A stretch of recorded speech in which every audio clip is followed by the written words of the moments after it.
వైజాగ్ లో భూ కేటాయింపుల మీద ఏపీ అంతా ఆశ్చర్యపోయి షాక్ అవుతూ విభిన్న వాదనలు చేస్తూ ఉంది. టీసీఎస్ గురించే కాదు, అంతకు ముందు లులు అనే ఒక ప్రైవేట్ మాల్ కి వ్యాపారానికి విశాఖ నడిబొడ్డున భారీగా స్థలాన్ని కేటాయించడం మీద రాజకీయ దుమారం రేగింది.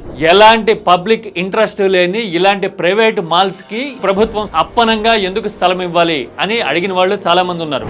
ఏపీ ప్రభుత్వం దగ్గర, ఏపీ ఐఏసీ దగ్గర 1,00,000 ఎకరాల ల్యాండ్ బ్యాంక్ ఆల్రెడీ ఉందని, రాష్ట్ర వ్యాప్తంగా మరో 2 లక్షల ఎకరాల కోసం identifying another 2 lakh acres అని చెప్తూ ఉన్నారు. గుజరాత్ ముఖ్యమంత్రిగా ఉండగా మోడీ ఇదే తరహా విధానాలను తీసుకొచ్చారు అనే వ్యూహాత్మక ప్రొజెక్షన్ కూడా చూస్తూ ఉన్నాం.